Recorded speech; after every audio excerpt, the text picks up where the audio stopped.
बाबा की अन्य कहानियों पर लौटने के लिए। शिरडी में मोहद्दीन तंबोली नाम का एक पहलवान था। कुछ बातों पर बाबा और वह राजी नहीं हुए और दोनों में झगड़ा हो गया। इसमें बाबा की हार हो गई। इसके बाद बाबा ने अपना पहनावा और रहन सहन बदल लिया। उन्होंने कफनी पहनी, लंगोट, कमर की पट्टी पहनी और अपने सिर को कपड़े के टुकड़े से ढक लिया। उसने आसन के लिए टाट और बिछौने के लिए टाट लिया और फटे पुराने चिथड़ों से ही संतुष्ट रहा। उन्होंने हमेशा कहा कि गरीबी राज से बेहतर है, प्रभुत्व से कहीं बेहतर है। भगवान हमेशा गरीबों के भाई मित्र हैं। गंगागीर को कुश्ती का भी बहुत शौक था। जब वह एक बार मल्लयुद्ध कर रहा था, उसी समय वैराग्य की भावना उसके ऊपर आ गई और उचित समय पर उसने एक निपुण की आवाज सुनी जो कह रही थी कि उसे भगवान के साथ खेलते हुए अपना शरीर पहनना चाहिए। इसलिए उन्होंने भी संसार को त्याग दिया और ईश्वर प्राप्ति की ओर मुड़ गए। उन्होंने पुंतांबे के पास नदी के तट पर एक मठ की स्थापना की और वहां शिष्यों के साथ रहने लगे। साईं बाबा लोगों के साथ घुलते मिलते और बात नहीं करते थे। पूछने पर ही उसने जवाब दिया। दिन में वह हमेशा नीम के पेड़ के नीचे बैठता था, कभी गांव के बाहरी इलाके में धारा के पास बबूल के पेड़ की एक शाखा की छाया में। दोपहर में वे बेतरतीब ढंग से टहलते थे और कभी-कभी नीमगांव चले जाते थे। वहां उनका बाला साहेब डेंगले के घर आना जाना लगा रहता था। बाबा श्री बाला साहेब से प्रेम करते थे। उनके छोटे भाई, जिसका नाम नाना साहेब था, के कोई पुत्र नहीं था, हालांकि उन्होंने दूसरी पत्नी से विवाह किया था।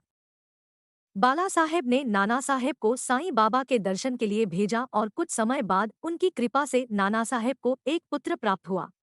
उस समय से साईं बाबा के दर्शन के लिए लोग संख्या में आने लगे और उनकी ख्याति फैलने लगी और अहमदनगर तक पहुंच गई। वहां से नाना साहेब चांदोरकर और केशव चिदंबर तथा अन्य बहुत से लोग शिरडी आने लगे।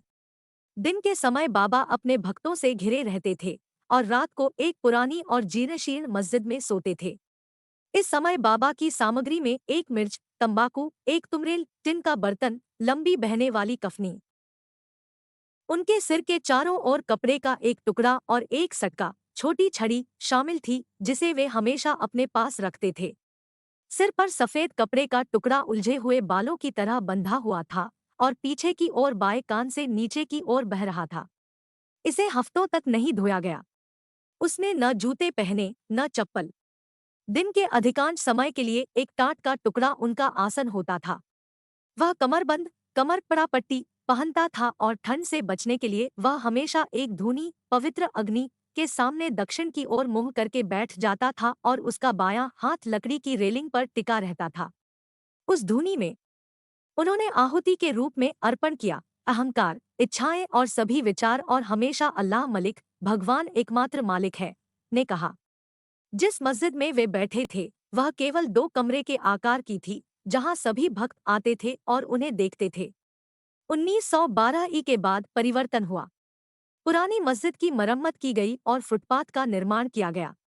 इस मस्जिद में बाबा के आने से पहले वे टाकिया नामक स्थान पर लंबे समय तक रहे थे, जहां पैरों में घुंघरू, छोटी छोटी घंटियां लगाकर बाबा ने प्रेम से सुंदर नृत्य किया।